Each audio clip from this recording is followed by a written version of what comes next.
Greetings, fellow residents of White Pine Bay. Tiki here. And BlueDragonFive. And welcome to Talking Mrs. Bates, the show where we check into the Bates Motel. But we don't always check out. The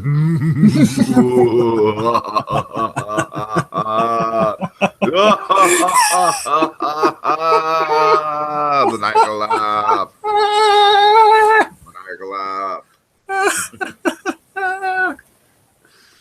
Okay, so Dragon, this, as I say in the episode description, I think it's pretty kind of good analogy. I feel like this is making our travel arrangements to check into the Bates Motel for the 5th and final season of the great A&E show. We're going to be taking a look at this awesome 2.5 minute trailer. Like, it's a long trailer, it's a decent size, but I still think it's very much a teaser because, as we've kind of been talking about off air a little bit, I don't necessarily think a lot of this is actually going to make air. I more think it's just kind of like cool imagery and kind of like everything leading up to season 5 and kind of like the direction we're headed, like the general direction. But Dragon, it is such a good 2.5 minutes, though. It is so artistically, it's artistically stunning, I want to say. Oh, yeah.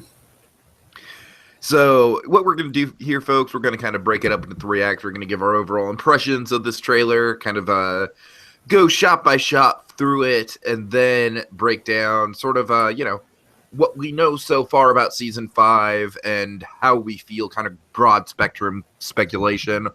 We'll probably do another season 5 speculation video once we get a full trailer with footage and everything, assuming that we know a lot more about season 5 than we do right now. Like, Dragon, if they keep us mostly in the dark, I don't really think it's necessary to do an additional video, but kind of depends on the amount of information we get. But certainly if we get a trailer that really kind of sheds a lot of light into the characters and the dynamics, we'll re-explore it. But for right now, Dragon, what were your thoughts? Was I the first person to point this out to you, or did you hear about this on your own? No, you told me about it first. Okay, so what was your initial? Because I was hyping it up. Did it meet my hype? The ending definitely kind of met the hype there. You met the hype. I'm just saying, like, the whole. I was expecting more of a trailer, but no, I didn't expect like, kind of the extended teaser we get. But it was a really great extended teaser. Basically, what I liked about this really was that it keeps in the tone of kind of this really sweet spot of season 4 we left off on. Because again, I'm still head over heels from that ending of season 4. Oh, yeah. It's keeping in the tone of that. Or it's basically the best way I can describe this, and hopefully the direction they're going to keep going with for season 5, which basically where season 4 left off, is this whole thing still feels like it's a romanticized tragedy that's not over yet. That sounds like an accurate description? Yeah, I like it. Even though Norma's dead, it's still not over. It's far from over. Yeah, because again, in theory, it's like, oh yeah, we could have ended where we left off, which would have been nice, and a happy ending, like a twisted happy ending for Norma. Yeah, but we, the audience, know, hey, the story's not over. There's still a really dark chapter coming up. The big crescendo. It's like it's all gonna come to a head. So we know it's like we know it's a tragedy. It's kind of hit its tragic element, and now it's like, oh boy, now we just kind of hit the nails in the coffin, so to speak. We got the body in season 4. Now we got to nail the coffin. So basically, I think this trailer breaks down like kind of generally here without getting into it beat by beat. Yes, I think it just kind of goes from as we're going to see, it goes from like the dream life again, this kind of the romanticized part, the reality, and basically I love it's like encroaching logic as it goes forward. It's like the dream life, like from Norman. Like I love just kind of having this tour of the Bates Motel. It's like us going through and we're seeing, okay, the familiar locations we know. You know what's great? It's great. It kind of calls back to the original Psycho trailer a little bit. A little bit, yeah. Yeah, you're right. Yeah, I was thinking because A&E they did this thing where Bates one of the promotional things for Bates Motel, they actually had like a virtual tour of the motel and the house. Oh. It was kind of cool. It kind of took me back to that. But you're right, though. It feels very much like the original Hitchcock trailer. So yeah, we go. What would be wonderful is if they did is if the second trailer revealed a little bit more, but it was just Freddie Highmore like doing his best Hitchcock. Like, this is the Bates Motel. really bad things happened here. You don't want to know about basically kind of doing the Lemony Snicket thing that Hitchcock was doing. I'm thinking, what if we actually had Carlton Cuse and Carrie Aaron to do it? Oh no! What would that sound like, Tiki? This is the Bates Motel. Previously on Bates Motel. Yes, and we've hit a point where we finally reached season 5, and we're gonna close everything out. And here are some familiar locations. I'm sure you're well aware of. Right. That's my terrible Carrie Aaron impression. Please, Carrie Aaron, don't hold that against me. Okay. No, regardless. Yeah, So I absolutely. I'm sorry. Go ahead. So basically, I think we're going to go from the dream life to kind of the crushing reality. But again, we kind of rationalize as we go forward. We see like, okay, this is what actually there's from Norman's perspective is what we see from the get go here. Like, okay, we're back to kind of the familiar locations. Then like, oh boy, here's the reality of where we left off last season. Mm-hmm, then you have the horrifying realization of, oh boy, things have not gotten better. That's kind of the breakdown for me. Nick Hogan has stepped in as the father figure and like mentored this kid to good mental health. I don't think that's the scenario we're looking at. Well, basically, maybe he did, and maybe that's just the result. Because remember, he endorses it in a way. In a way, he's just kind of saying, like, hey, it's his mother. Let him go nuts. Okay, well, he might have stepped in as a father figure, but I never said he stepped in as a good father figure. Yeah. All right. Basically, we see kind of the mental wounds have rotted, so to speak. Let's just say that much.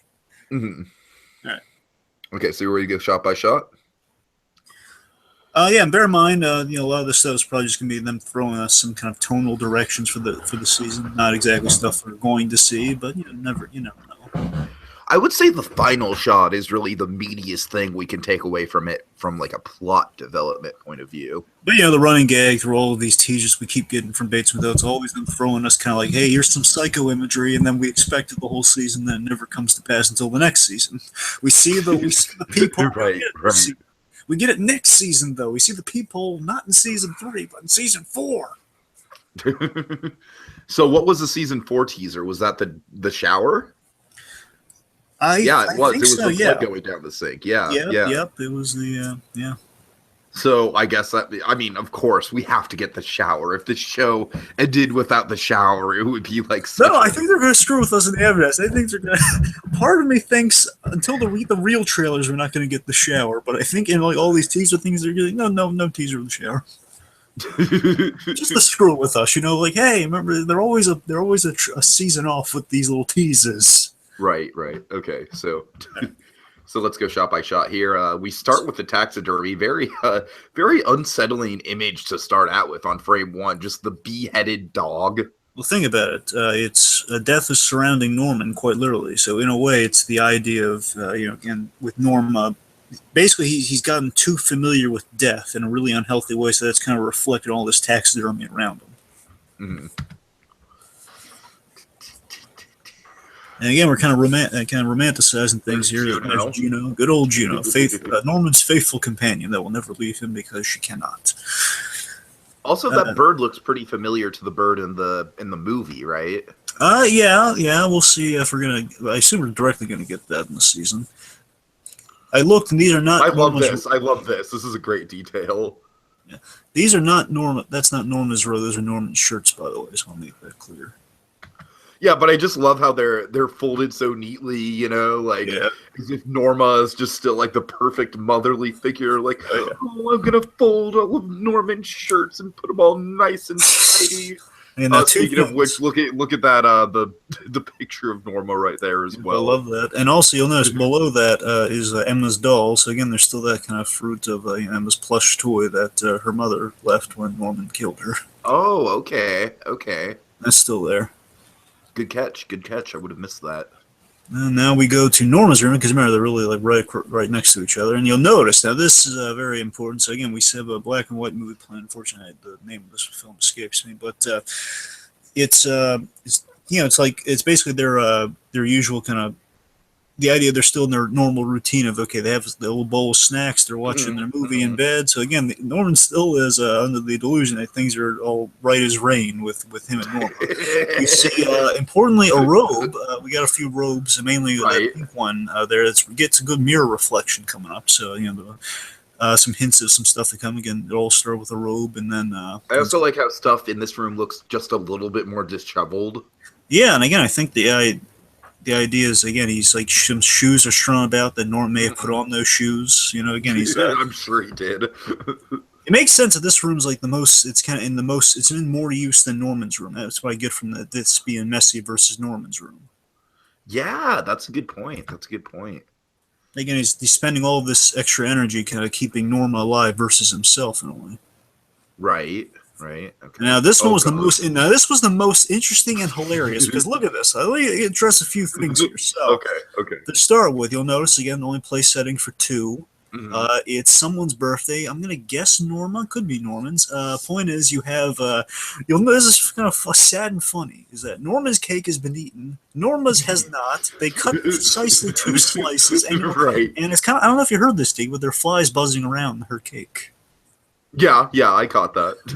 So So you're again, right. That is a great touch. That Norma's slice of cake hasn't been eaten, but you still got a slice for her. you got these unblown balloons, or like these Oh, God. fully deflated balloons.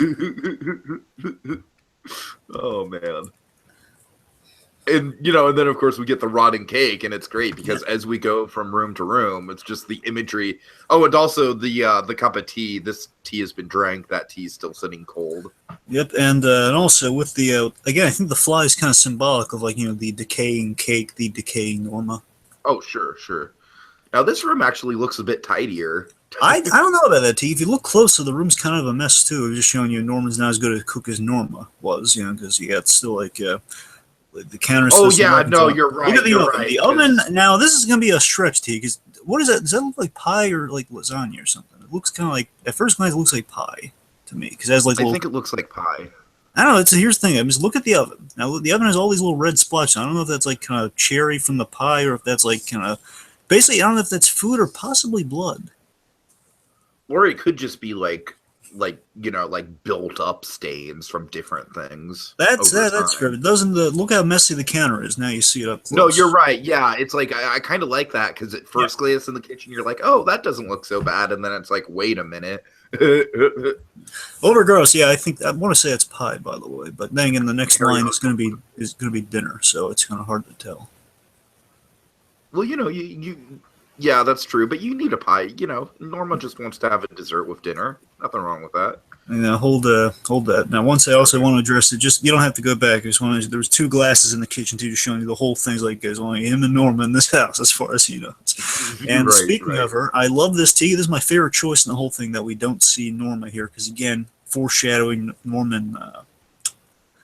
Again, because we don't see Norma's face here. He's kind of reading their thing, and she gets up, and again, it's kind of like could be in his head, but then obviously it's for Mega playing her, but still, the fact we see her from behind intimates we might be getting that as fully Norman in the season. That's true. That I'm sure we'll get that as fully Norman at a certain point for sure. That's what I'm saying. Like they could be building that, like him walking around fully as Norman. I love this. Now, hold on. Okay. Now let me address also throughout this. There's a great song choice for this. We have I wrote it down here. We got. Della Reese is "Come On in My House," which is catchy, and again, it's building this kind of this romanticizing. Norman's living the high life right now. Again, things have gone well for him since the since the Christmas ending of last season. That's such a great idea. So again, it's like he's living the high life, right? He's gonna start off on a high note in this season. I think that's absolutely what they're building here. And as I love this kind of a reintroduction. I could totally see like a happy-go-lucky montage of like things going so well. Is like maybe even the cold open. Yeah, and again, it's kind of an unreliable kind of tour guide in a way, because at first we're thinking maybe it's Norman going through the house, but no, we're meeting Norman. Also, we're seeing, it's kind of a weird thing. It's playing with us, the audience, that we're seeing Norma even though we know what happened to her. So they're putting us in the perspective of Norman, but we're seeing reality at the same time. We're seeing both sides of it, which is kind of cool. Sure. Okay. Then we see Norman's basement. I love this. We Oh know God. all of these locations up to this point. We're familiar. We know all of these locations. We've been to all of these, Yeah. and now we're being reacquainted with our star, the wonderful and talented Freddie Highmore. What the heck is that animal on the? I want to say maybe a baby lamb. Oh God. Oh, that's I don't know. It looks like it has hooves. From the looks, it has hooves and maybe white fur. Could be it has bent feet. It's either bent feet or I think it's just like hooves. the position of it is just so dead. Yeah. Anyway, so as we also actually that might be a rocking chair up there, a It mini is, it rocking is. chair. It's kind of eerie and foreshadowy. Yeah. So of course here Norman's doing his taxidermy. I'll have a go look. I love what he's doing taxidermy on too, which is so befitting that he's doing Yes. taxidermy on. Yes. I can only presume is a mother and a mother bird and a baby bird, and he's petting the mother bird too. I love that. Dragon, I actually think it might be a pair of lovebirds. Oh, that's even creepier. Yeah, exactly. I mean, I'm not entirely sure, but you have to keep in mind the lovebird. I'm sorry. Go on. Oh, well, you have to keep in mind the lovebird things. If it is a lovebird, then that would be a direct Hitchcock reference to the birds. Sure. But I'm saying also, again, like there's a bigger one, there's a smaller one, kind of the maternal, kind of like mother-son thing, plus the lovebirds, which make it even creepier. Right. So right. now, let me address this. I love this with the. Still hold. Oh, okay. I love this. Okay, We've seen all of the. We've seen all of these rooms, but then we happen upon this new edition that we have not seen. Yes. And exactly. I love how eerie it's lit and everything. We kind of go to kind of the cold blue, and then like only the candles, the only source of warmth in the room. Mm-hmm. And oh boy, and I love the music is muffled, and then we have again our birds are framed here, and there's the kind of the fluorescence kind of the neon sign outside in here. Yes. And that thermometer indicates it's like a refrigerated room, which Norman said he needed a larger refrigerator for his stuff. That's true. He did say that. You're right. Good And of course, this is great, just him looking all pleased. And here's Norma, as again, classic Psycho. He's just, and I love this. It's a great. Hold it. I love this because the line he says, "I'll be back soon," which is a great fourth wall line too to us, the audience, saying we tracked him all this, and now we're in front of him, and he's telling us, "I'll be back soon," which is in about a month. It'll be about a month and 10 days. Oh, I'm so excited. But yeah, that's exactly why I got the Hitchcock vibes that I got out of it. The whole first movie teaser trailer. Oh yeah. I'm just like, oh my god, it's like it's him interacting with the audience just like Hitchcock did in that trailer. That's awesome. And then we have the horrific image of just the reality of us putting the pieces together. Of, okay, here's what's going on. Oh here god. we go. Oh man. Oh boy. God, this is. I gotta tell you, I'm still trying to get used to just like remember how affected I was when they were digging up poor Norma in the last season. I'm just like seeing her, knowing her bodies, and knowing again, Vera Farmiga do an excellent by the way. Right. Again, it looks like to me, Tiki, and I could be wrong. I don't know if he undressed her and put her in this new getup, or if it's like the funeral getup is underneath like this fur thing she's wearing. I Hold can't on really tell either. Hold the shot for a second because I love this. Again, her framed in this chair, most likely a rocking chair. It's kind of hard to tell, but most likely rocking chair. And of course, we have the birds on the left there. She has this little room made up for her, and I love she's in like essentially like a princess queen getup with a tiara. Yes, and it's kind of like a shrine too. The room itself is kind of a shrine. It's very kind of hard of ice with a little glass dome behind it. And as we kind of get closer and closer, there's a big thing to theorize once we get closer enough. Just get close enough to the face. Okay, hold. So you'll notice the ice on the eyelashes kind of confirms that this is a refrigerated room, correct? Sure. Yeah, I would definitely say this is a freezer. Now let me raise this there. Now again, I looked into this when we get into the end of the fourth season. It's kind of making me wonder now. They might be adding more of a ticking clock to the Psycho story in a way because Norman, remember Tiggy, it's very clearly Norman said this will be a thing to track coming up. Mm-hmm. Norman did not want Norma embalmed. He did not want her essentially taxidermied. Yeah. So that means the question is, let me just say in a very famous Scott Snyder story, in the Death of the Family story. There is a ticking clock with the Joker's face in that, it is flesh that is not refrigerated, so Oh God. there is a deterioration factor. So you got to wonder if by the end of the season, what if we start off with this Norm, by the end she is the skeletal Norma we all know from Psycho. Oh yeah, I mean that's definitely. I feel like that's, of course, the big hint that we're not going to see Norma taxidermied is if they're going to go the Psycho route. Then for which sure. Again is a fun thing because they play with expectation that we should have. It feels so silly in the grand scheme because from the beginning we should have known he's not going to taxidermy Norma. But we kept thinking that because all the taxidermy stuff on the side, but because we know he likes to taxidermy the birds though. So I mean, again, it was kind of a mixed thing there, but.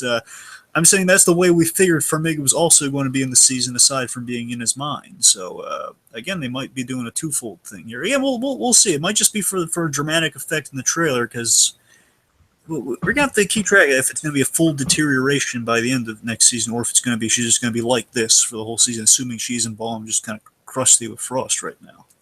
Well, I actually really love the idea of adding the ticking clock element to it, where Norman is getting more and more desperate to, to preserve her state. Like let's say he's keeping her in the freezer, and I guess at this point we can kind of transition into into broader speculation for the season because this is about the end of the trailer. But let's say Norman real quick, can I make a quick joke real quick? Sure. Now again, if you've ever wondered what Vera Farmiga would look like playing Elsa in a live-action Frozen, this is this is kind of the closest we're ever going to see for that. You hear that, Disney? Get on it. Now I remember I liked the Elsa that was in Once Upon a Time. She was good, but still, no one can. You can't really beat Vera Farmiga. I mean, come on. Anyway, that's great. I loved it. Okay, so. Let's just say, just kind of going off of speculation here, that Norman is putting her in the freezer is a means of desperation because, of course, she is kind of withering away there, It might be this thing that people do in real life where they kind of convince themselves when they're in desperate situations, but, crank to 11 in the case of Norman, where he's like the smell. I'm sorry, do you go on?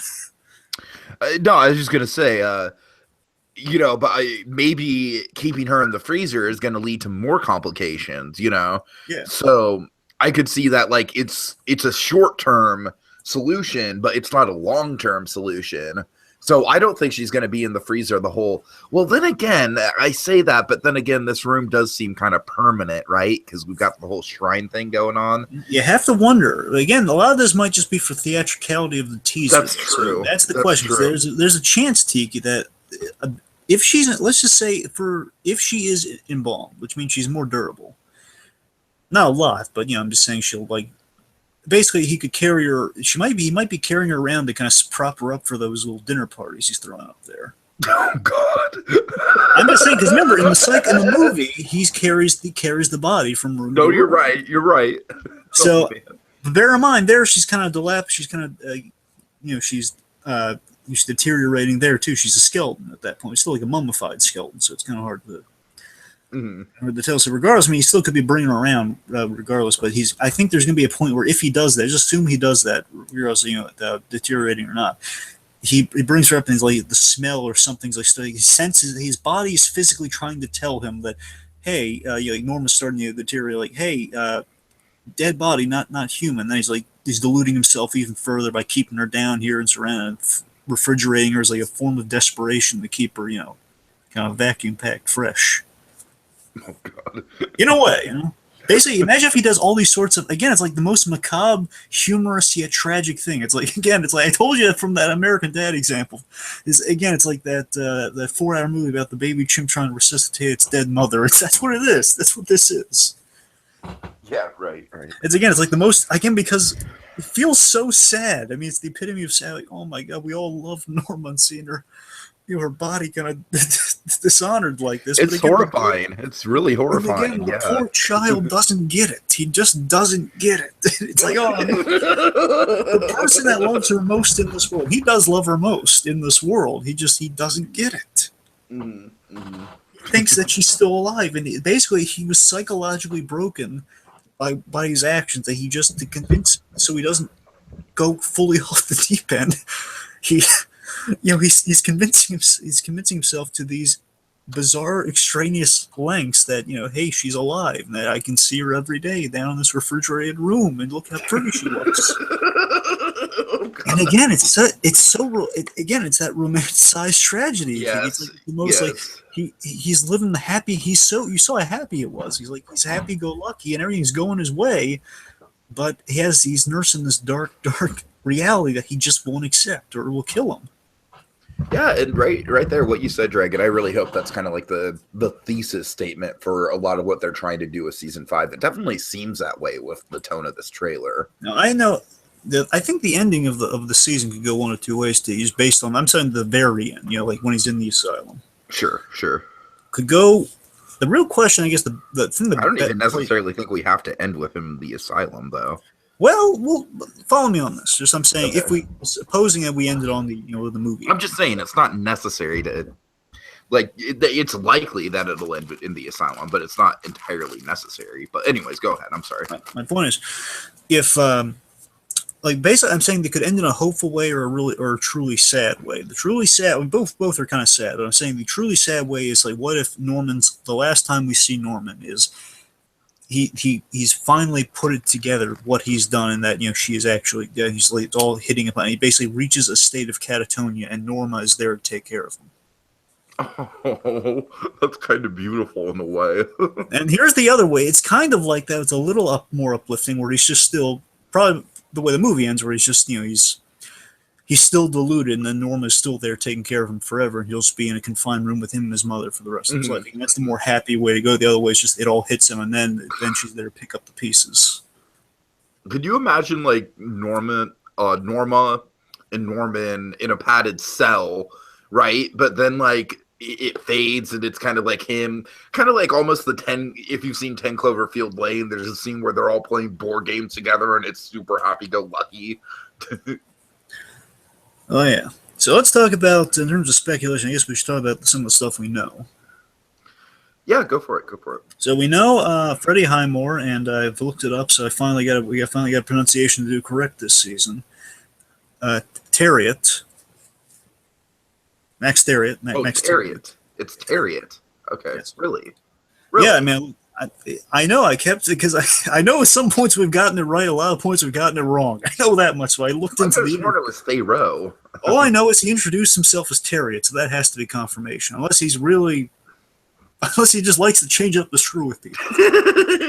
He said Terriot, and I have video proof of it, so I'm going to go with Terriot. Okay, huh. That is not how I would have guessed it would have been pronounced anyways. The point is, Freddie Highmore, Max Terriot, and Nestor Carbonell, they are directing this season. Carbonell has directed 3 seasons so far, and he gets really good episodes, by the way. I mean, he's directed 2 seasons, and this one being 3 so far, and usually does a good job of that. And for Highmore and Terriot, it looks like it's going to be their first time directing. At the very least, it's going to be Highmore's first time directing anything, period. And then Highmore, he wrote an episode last season. He wrote one of the best episodes. He wrote episode 8. Sure. It had some of the best dialogue. We know, of course, Bates Motel is coming back February 20th.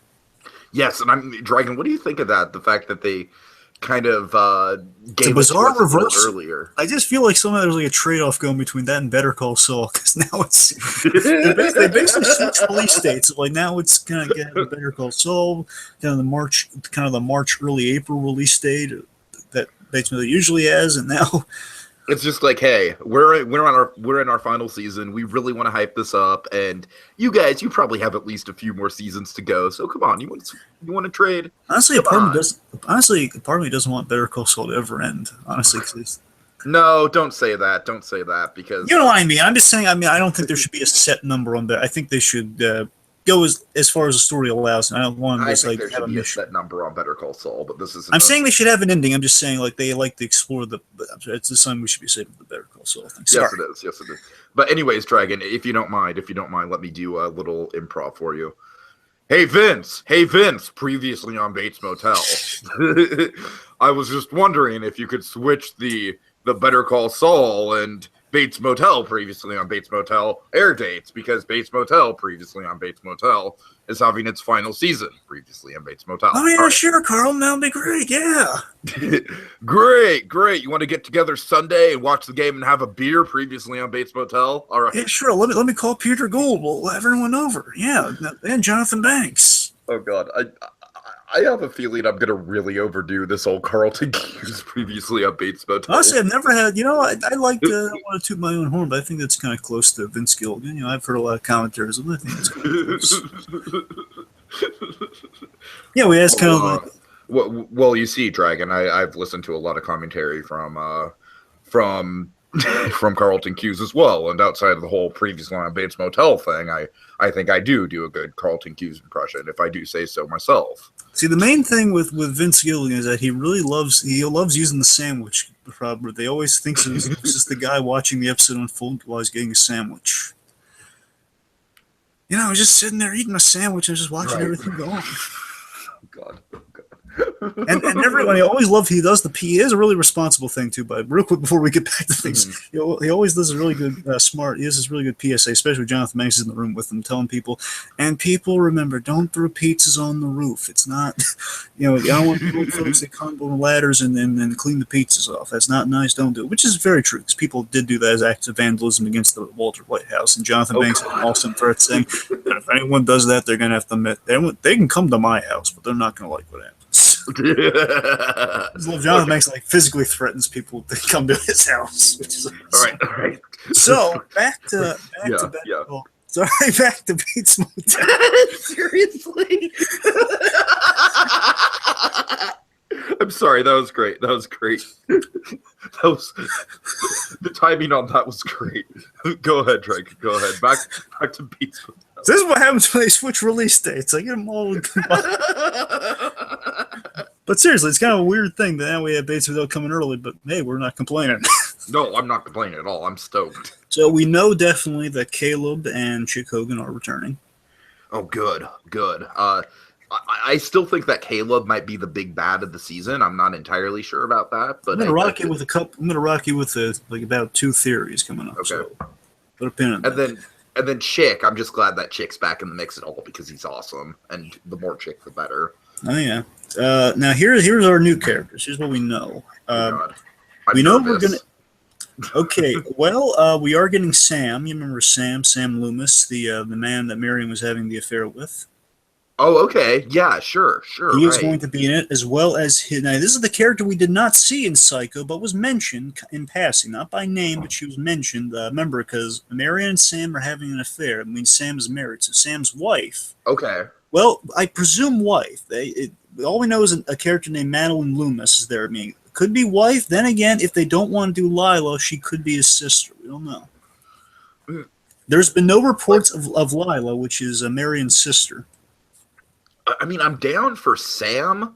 I don't necessarily think we need to get into a whole Marion Crane having a love triangle thing too much, though. I don't really like. Importantly, here's the thing, Tiki. Like this. I've told you this before. Is to go over again. Madeline, the actress that's playing Madeline, intentionally is to mess with Norman in the season. She might be a victim of Norman's because she supposedly looks like Norma Bates.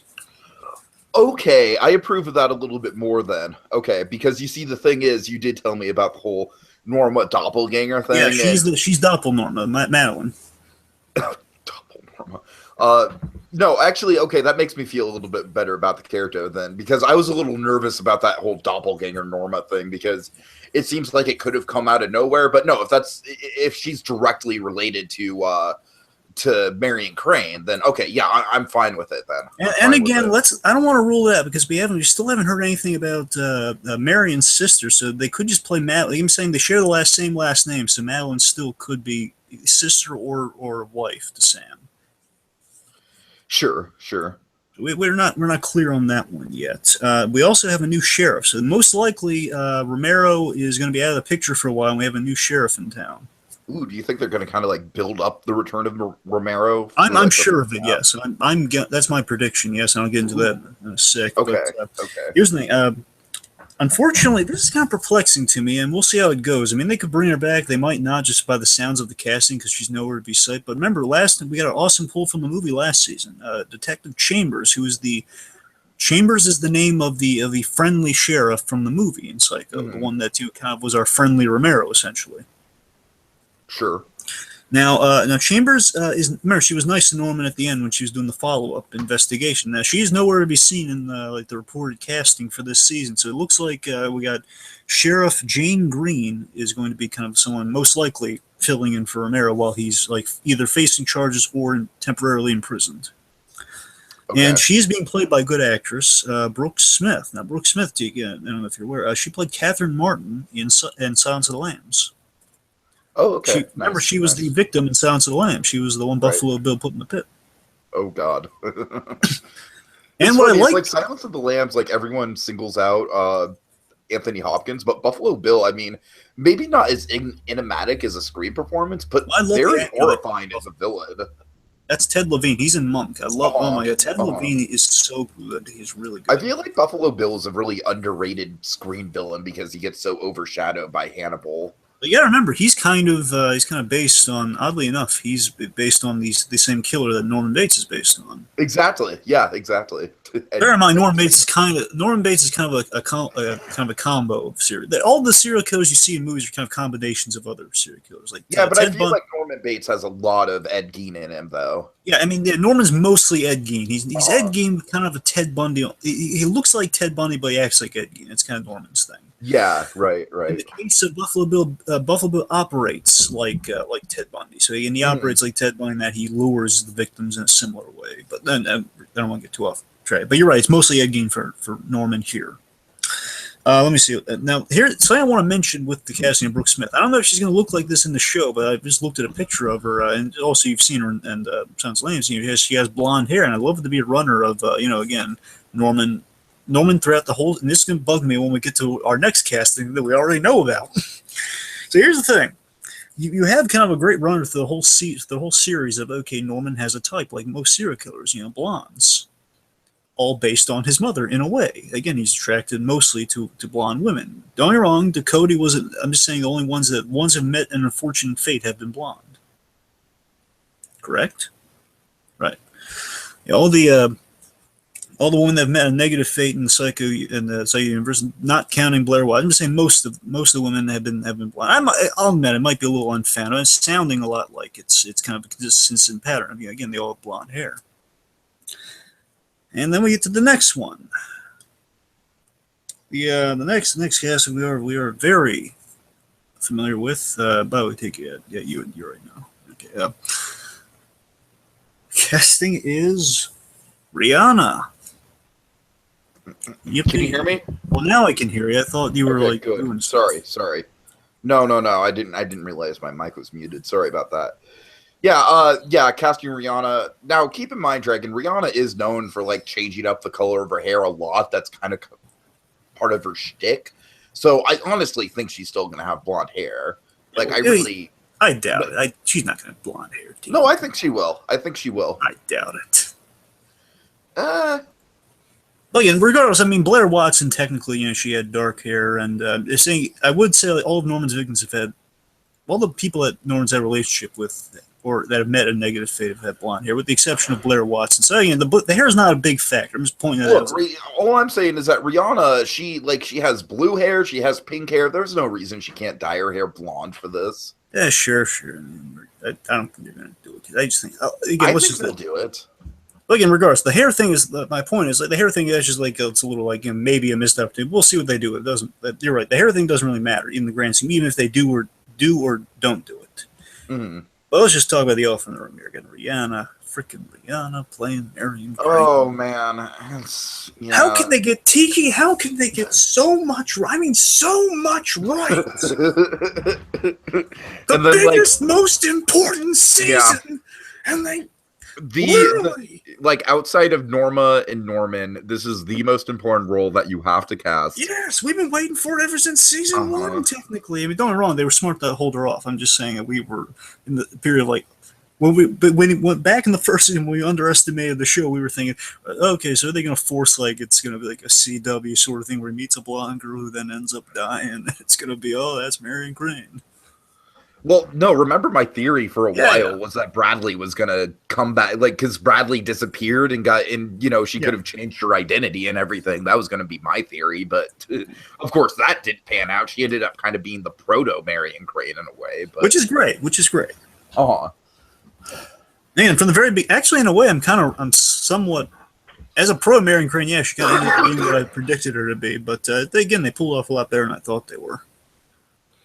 Well, yeah, and she wasn't like the stand-in for Marion Crane. She's just kind of like foreshadowing for. Yeah, she was kind of Norman's first. You never forget your first. The first one. Oh no. Well, actually, you know what I mean. Not the first. The first, like the real, like kind of the one that sets him down the path. Not. Well, I mean, she was also Norman's first as well. I mean, come on. Oh well, yeah, that's actually a much better way of looking at it. Yeah, because I was thinking like, technically Blair Watson, but Blair Watson was kind of complicated. Oh no. Oh God! Technically, Blair Watson. Oh Jesus! Oh God! I mean, technically, Norma killed Blair Watson. You know what I mean? It's complicated. Even Mother. Let's not get into it. The point is, yeah. Mother technically kills Watson, so but seriously, here's again what's bothering me most about Rihanna. They did a Richard Pryor, and that really bugs me. I say Richard Pryor in that Superman 3. Richard Pryor gets touched talking as they're making Superman 3. He says, oh, I'd love to be in a Superman movie. And they put him in Superman 3. Yeah, but I mean, at least with Richard Pryor, that was like a nothing role. Like here, it's like we said. No, they made him a main character, Tiki. He was kind of Superman. No, I know. But at least they didn't make him like, like an iconic comic book character or anything. Oh, right, you know what I mean? Right. Yeah. But yeah, just with Rihanna, here's what bugs me most. Again, I want to make it clear. It's not like I'm just like making a personal attack on Rihanna necessarily. What I am saying is, though, her acting experience, she keeps playing herself as like it's like Rihanna playing the musical sensation Rihanna. She hasn't. The only time she's ever played a role other than Rihanna has been Home, and come on. My point is, her acting. If you're going to get a role, I know Mary. The gag with Mary is, she doesn't really last, but this is a TV series, and that she might have more stuff to do. And Marion's still important. Janet Leigh did a good job with Marion. You still need. You want someone good, at least any. Literally, I think I would have been happy with any acting choice except someone notable who just says, "Hey, I'm a fan of the show," and I guess Carlton Cuse and Carrie are we aim to please. Let's get some fans in here. Who's the fans have been very vocal about it. Rihanna? I'm sorry. I'm going to make a Survivor reference here, and you're going to absolutely hate that, the fact that I'm making a Survivor reference. What is it? Literally, there was one time where Tyler Perry, of all people, tweeted Jeff Probst with an idea of like, hey, Probst, you should give the players this super powered hidden immunity idol. I won't bore you with the specifics of this super powered. But let's just say it was like way overpowered. And then Probst was like, oh, sure, Tyler Perry. Why not? Like literally, it was just like it was because of a tweet. So it's kind of a similar situation here. Am I not wrong? Yeah, it's just again they literally they could have gotten anyone, even an unknown. They could have gotten anyone to be American as long as it was someone with acting experience, not playing themselves. So for any Survivor fans listening here, casting Rihanna is basically like the Tyler Perry idol. I mean, look, I'll say this much. I'll give her this much credit, okay? I'm saying some of these posters that may or may not, I think just Photoshop I hurt people, honestly, but I don't know. Like, her video channel or whatever, so she's like the Rihanna VHO thing, which she also put in the trailer, as we talked about. The point is there's an image going around of like kind of the generic kind of Norman looking menacingly into the fourth wall, and then there's usually Norma's with him. In this case, it looks like they put Rihanna with kind of Marion Crane style hair. So whether that's actual, which she has dark hair in that again, so it's kind of, I think it's why I'm just going to think like she has a different haircut. The point is, real or not, it's just it doesn't. Again, it just seems, again, look-wise, I could kind of change. She's not a bad looker, which is what you want, someone who looks good for Mary, which, again, I guess you with the short hair stuff, okay, that's look-wise, yeah, but I still need an actress behind. I don't have any faith in her whatsoever. Exactly. Visually, okay, I guess I can kind of buy it, but, I would also argue, though, I think it is kind of a missed opportunity to not have the actress playing Marion be like a. And it's weird because they do have a character that is a doppelganger of Norma, so that throws that all off, right? That's what I'm saying. It's like, why not just have that actress play Marion Crane? You know what would have been kind of cool? If they got Vera Farmiga's, I want to say it's her little sister, Tessa Farmiga, the player. Oh, God. Seriously, there's another Farmiga, right? No, I did not know that. Yeah, Tessa Farmiga. Stuff? Yeah, she's a good actress. She's basically kind of a younger I want to say it's her younger sister. And it's really. Oh no. But seriously, I mean that could have been a good Marion Graham. Just throwing it out there, you know. But then again, they probably would have said like too similar Norma. But then again, we have Doppelnorma, so I think there's the rule books out that. And that's exactly what bugs me about it, is that I really think if you have to have any character in this whole series that should be a doppelganger of Norma Bates, it should clearly be Marion Crane. It should clearly be Marion Crane. Yeah. Like, why wouldn't it be? And we think we've ranted about Rihanna long enough. We're gonna have plenty of time during the season. Again, look, I want her to prove. I mean, I want her to. I want us to be like. I want us to be kind of like the Jada Pinkett Smith Fish Mooney thing, where I wasn't enthused about that character at all going into Gotham, but she ended up being one of the highlights for most of season 1. Again, I say most of season 1. Yeah. But I want it to kind of be like that, right? Where I really don't give a shit about the character going in, but she ends up really surprising me. Like, I want Rihanna to basically have like a bare hands and teeth moment. I would like to see her at least make it to 3 episodes. I don't want this.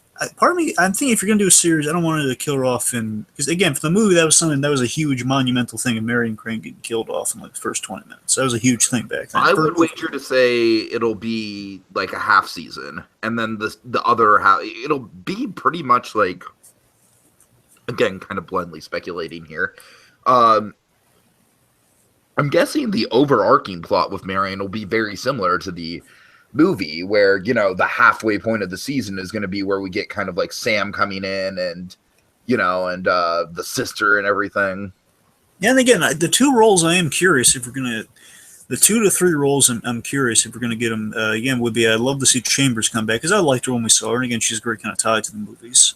Mm-hmm. But if we don't get her, I mean, we still 2 famous roles that we've heard no word about is Arbogast. Right. You know, Arbogast and Lila. Uh-huh.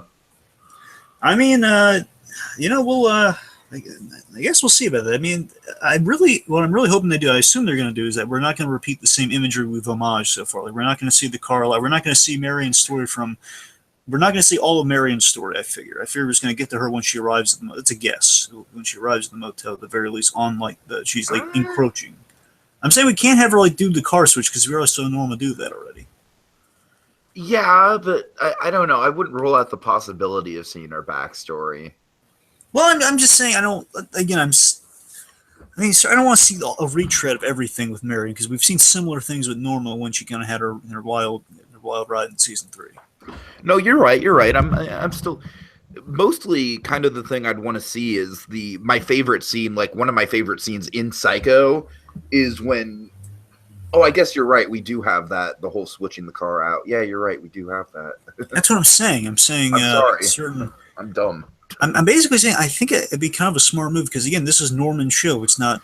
We don't really need to play with the reveal. Like, oh, you thought it was her story. Now it's actually Norman's story. You know, we kind of know that from the get go. So I think it would just basically from the kind of the arrival at the motel on would be Marion's story, which again would homage the short screen time that okay, she's tied into the plot, and I'm just guessing minimum would be 3 episodes. Okay, she arrives, and the 3rd episode would be the shower. That's minimum. I'm saying I like the half a season thing could still work. I'm just throwing out there like 3 to 5 minimum. You know. Okay. Let's see. Let me throw in like some broads. Most of this is kind of for the ending of the season. So like kind of get into like kind of the climax of the season. I've been pitching this so far, and I think I've now kind of hammered out how exactly it's going to go down. So I'm figuring on I guess 2 things. So. I'm definitely figuring on it all boiling down to a conflict between kind of a Hank Walter White conflict of Dylan versus Norman. Dylan versus Norman. Okay, not Romero versus Norman. Well, we'll get there. I think Romero is going to have a really nice bit to end it out on. I think it's going to be at a certain point, like basically after the Marion Crane halfway point, where it's going to boil down to in the background as a side story. Dylan's going to learn about what happened at the. Basically, after the shower scene, Dylan's going to learn about what happened to Norma, and then he'll be back, and it'll be like another thing. So basically, now that Marion seemingly is taken care of, then of course her aftermath is going to haunt Norman and Dylan. At the minute he thinks he's got those people off his back, then Dylan's going to swoop in. And I think it's going to. It could be a whole thing of Dylan just confronting Norman. That's going to ultimately end in Norman being committed by Dylan and Romero's hand. And again, assuming they don't do this with Sam and Lila, they could pull a 180 here, Tiki. Just the fact that we have these characters doesn't mean they have to do everything from the movie. So what if Dylan and Emma came back and they filled in the Sam and Lila mold? I kind of like that. Because think about it. I mean, plus Emma could have like a really bad panic attack when she sees Norma in that room, and she could, God! In theory, that could kill her. I mean, in theory, that'd be like a really traumatic event. Temperature too. The cold temperature would help with her. Oh my God! What if Emma got locked in that room? Oh no! Oh God! She gets locked in the room, and her lungs are overtaxed by the stress. And that's what I'm saying, man. Yeah, she had her lung transplant, but keep in mind, as far as I'm aware, Dragon, it's like, she doesn't have a death sentence anymore, but she's still like, you her got lungs could go at any time, though. That's the thing. It's like it's uncertainty that's got her down. So, but then again, it could be another fun thing of like she's one of the only surviving characters in the end. I honestly kind of think that's the direction we're going with it with Emma. I mean, I could be wrong, but. Now that you mentioned Dylan filling in for the Loomis role, I would like to see potentially Dylan maybe getting pushed down the stairs as his death, perhaps. Well, that's another thing, though. I wonder if we're even going to get the down the stairs death because we already had it. We got to get the down the stairs death. I'm just saying we had that way back in season 2. I kind of don't want to retreat. The visual, though. We didn't get the visual. No, you mean from the front view of falling? Yeah. That's what we gotta get, I think. Even though we did have a stairs death, we didn't get that famous visual of like the front view of him falling. I'm sticking to my plan of Dylan's. I know how to kill Dylan. I know. I don't want to because I love Dylan. But I think oh God, it's funny that we mentioned it, Dragon, because I was gonna say if any character is gonna die, it's gonna be Dylan. But we've been saying that since season 2. Yep. Let me say this. So I guess first off, again, let me say this to him. I think regardless of whatever happens, if we get Lila or if we don't, I know one thing. In this next season, I want Emma to find Norma. I want that to happen. Whether that's going to be a thing that kills her, but I think she has to discover that. I agree. It's going to be cool to see if Dylan comes back to White Pine Bay. He's going to fill Emma in on all the stuff from the past season, so Emma's going to be fully informed. Oh man, which will be kind of cool. Yeah. So let's see. So I've been pitching this for a while now. I think this is kind of how it's going to unfold. So I think either by Caleb or most likely Romero after Romero gets out of his precarious situation, which could take him to like middle point of the season, while the Marion Crane stuff's going on.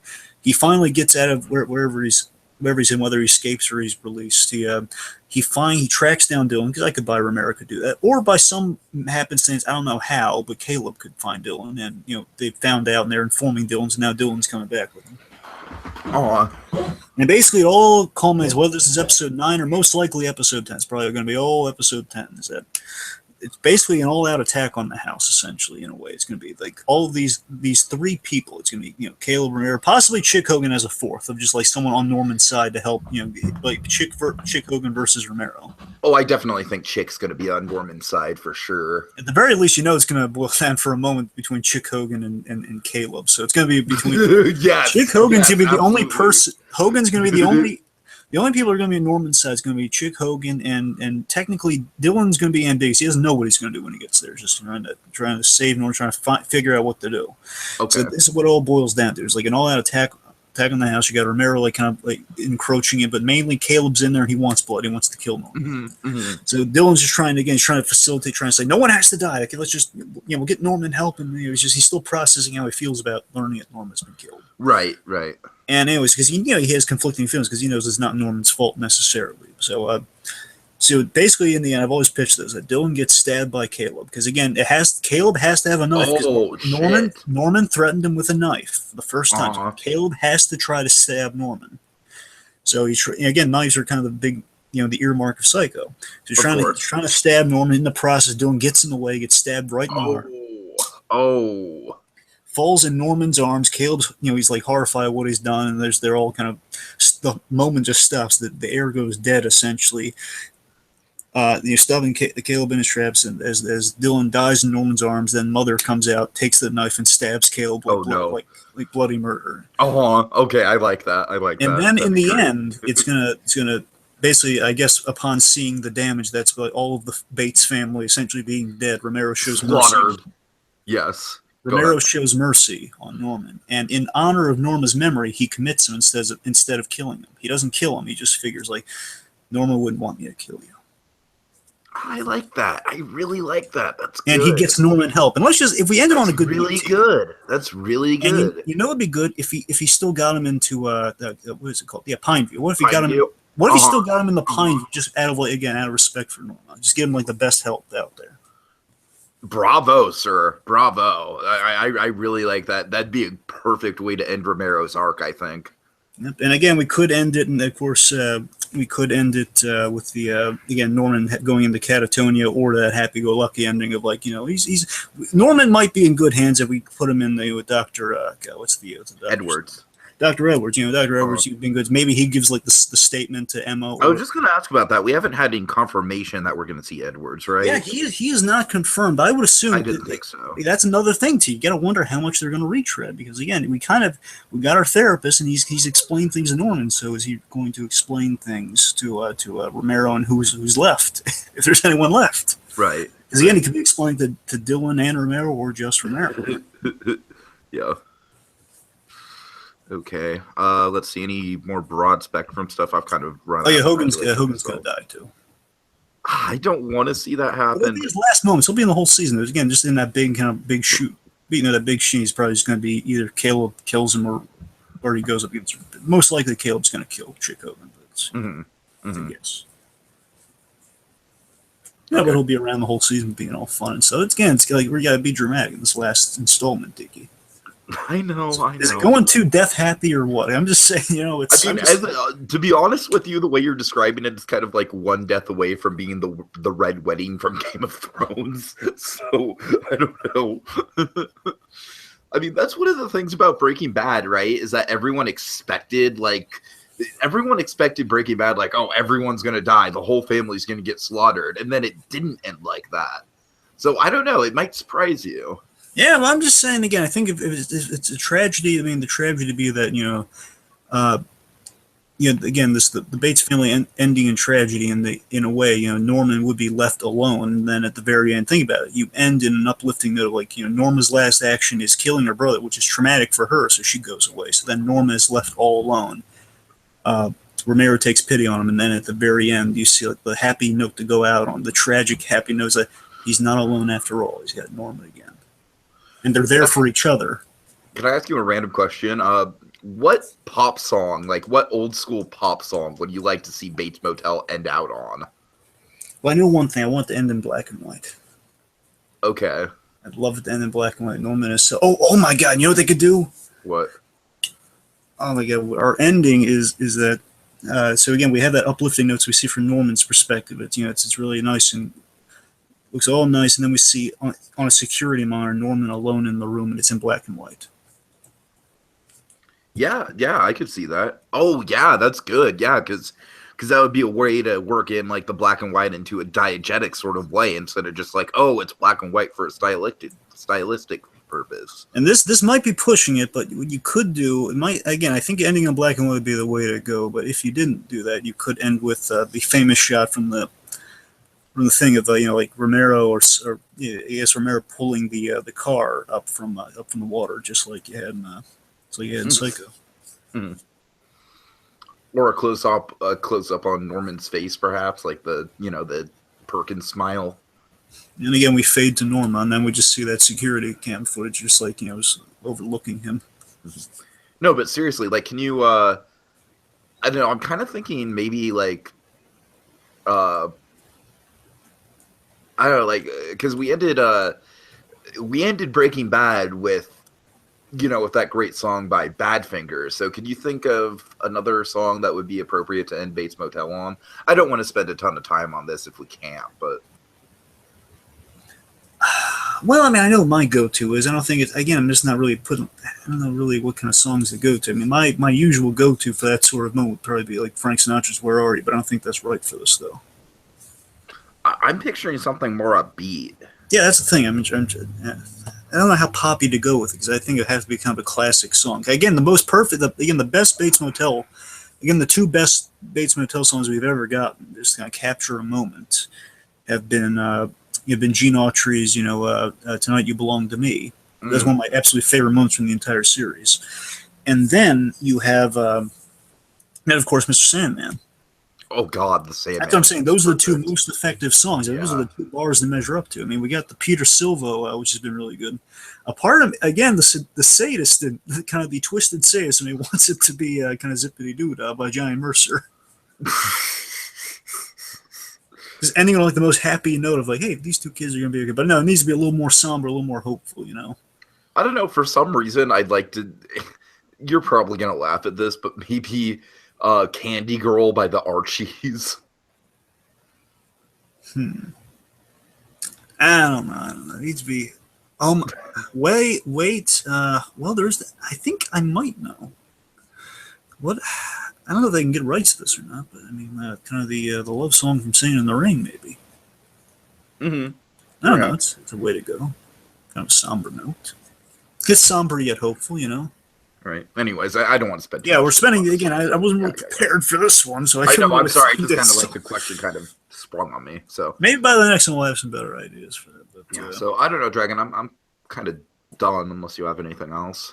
I mean, again, we think we got some decent speculation. Oh yeah, absolutely. I'm just saying, like I'm kind of fresh out of speculation at this point. I think. Well, just end it out then. Just again, so that's all I really got for spec. Again, like if we're going the direction of like rending truly like a tragedy, again, if we're losing Dylan, we're losing everything, it's just gonna be Norm by himself. That's a way to go. It might be a way it goes. Whether it's gonna be super like kind of downbeat with a little sugar on it, or it's gonna be like kind of like the twisted sentiment we've been getting the whole time. That's the real big question I'm going to have for it going out. But I hope Rihanna's going to surprise us. Otherwise, I'll be like, again, I'll be kind of the consistent. Like we always have these great seasons with like one little thing taken away from it. Usually it's right. Oh God, Rebecca. That's what I'm saying. It could be. If worst case scenario, it'll be another Rebecca. Worst case scenario. Now remind me, Rebecca's dead, right? No, she's. I don't think she's dead. No, I think she. So she could technically still be floating around. Oh no, she left town. Remember? Oh, that's right. That's right. Wait, actually, she was either. I know she's alive. It's either she got away or she was. She's facing like charges or something. She was. Oh wait, they got. I think I know the day. I think they got Rebecca was about to rat on Romero, so she might have gotten scot free, but she's still, she's alive, just facing legal trouble. I just don't want to see her at all. Because remember, Romero gave her money. Romero gave her money to flee town, and then she got pinched, and basically it seems like she was ratting on Romero, so she's alive. Okay. Well, like I said, hopefully alive and far away from. I would assume so. Again, unfortunately, poor Remo. Poor Remo. He's alive. Don't remind me. So again, maybe. Damn it! One can dream, right? One can dream. I mean, I would love to see that. I would love to see that little thing just wrapped up, man. That would make me so happy if we got one final scene with Dylan and Remo. Let me just pitch kind of the fulfilling return of Remo for Tiki here. Okay. It's most likely not going to happen, but again, wish fulfillment. So again, Dylan finds out we have kind of a frantic, kind of something we've seen in something like Breaking Bad, like kind of the frantic. Okay, got to gather a small army in a short amount of time here. He calls up Remo as he's driving home with Emma, and basically as they're kind of mounting a defense as Romero and Caleb are on the house. You have Chick Hogan and you have Remo defending against Caleb and Romero. He comes back and says, "What's the problem, kid?" He says, "Okay, listen, we can't let him get in the house. They're gonna kill my brother. All right, say no more." That's great. Also, the return of Cupcake Boy, just for random reasons. Oh my God! I'd still like to think that Cupcake Boy and Remo are just hanging out somewhere, just growing weed somewhere. I would love to think that. That'd be great. It's a shame we're not going to see Gunnar again. Nah, never say never. Never say never. Yeah. Because that is kind of like a trademark thing with final seasons of TV shows, right? Is that they love to tread back new characters or old characters. Well, I actually got to wonder. Maybe the season ends on the proper burial of Norma. That's a way to I bring could see characters that. back. I could see that. I wonder what Romero would do with Norma anyway once he gets the body. Again, we're never really clear what happens when he gets. Sometimes in the movies and the sequels, I keep forgetting what happens with Norma's body because she's found and somehow she keeps coming back. I don't know what happens there. Right. You assume, all right, he keeps digging her up again. That's how he keeps digging her up again. They keep burying her. And Dragon, we still don't have a title on episode 1. No, it's to be announced so far. We'll get it as we get closer, though. Next time we'll definitely have some titles. I know that. Hopefully. At least the first 3, I'd imagine. Uh-huh. But season 5 again. Season 5, they've said from the very beginning. Seasons 1, they've had a 3-act structure in place. So seasons 1, 3, and 5 have been figured out. At least the big events of seasons 1, 3, and 5. The other stuff has been kind of the icing on the cake they've discovered. My God, the icing at the end of season 4, that was amazing. So just imagine all the stuff they're gonna have worked out for the ones they've planned on. Imagine how great that one's gonna be. And hopefully, again, Rihanna's the only wild card this season. Right. But again, I'm hoping for the best. Like, I don't want to just go in with the attitude of like, oh, Rihanna's horrible casting, and I really I'm against. I want to go in saying like, okay, Rihanna, let's see what you got. Also, let's ground ourselves a little bit. We should also mention this season, out of all the seasons, is the most risky. Because again, this is the one where they're adapting the movie. Too, because you gotta remember, this is the one where they didn't necessarily have to do that. They could have ended leading up to that. Right. But no, they're going the full 9 yards on this, and this is the big question of like, okay, will these characters that don't end up in the movie? Well, now we can tell it with them in the movie if we wanted to. Mm-hmm. That's the thing. So now they can break rules this season. That's going to be a lot of the criticism is going to be on this season, like how it measures up to the movie. So there's going to be a lot of critical eyes on this season. And of course, it's risky because you don't have the presence of the real Norma Bates in there. I mean, of course, we're going to have Mother, but all in enigmatic Norma Bates is not. Oh, yeah.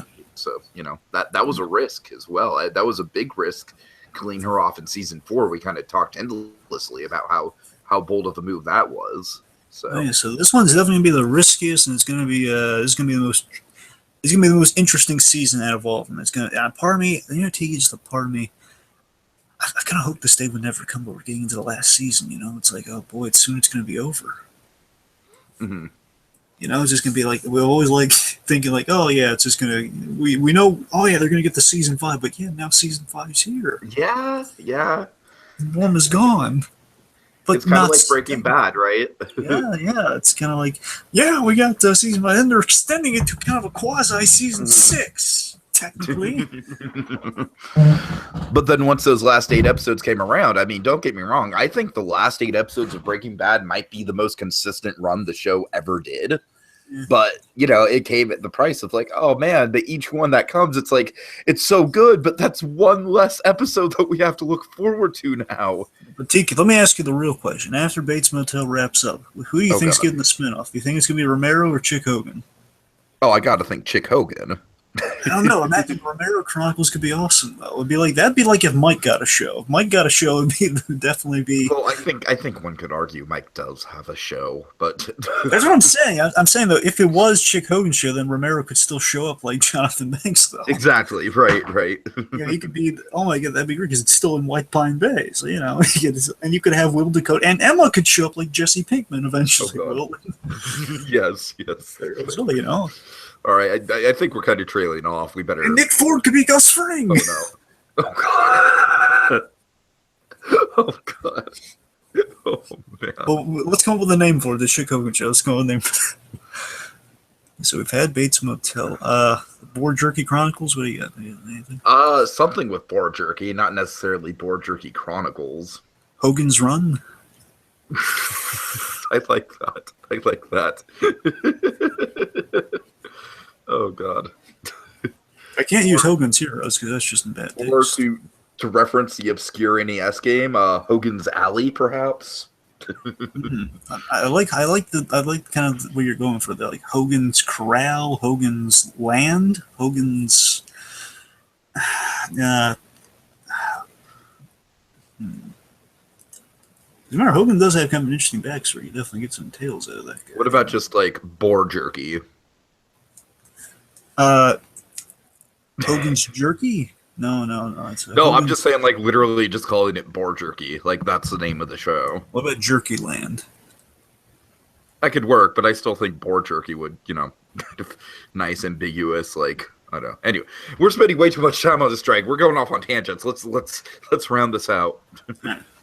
So, all right. Well, it's gonna be the last time it's gonna be the last season where we're gonna hear that beloved phrase of ours, Tiki, which we're gonna have to replicate here. Just God. You first. Mother! No, Norman!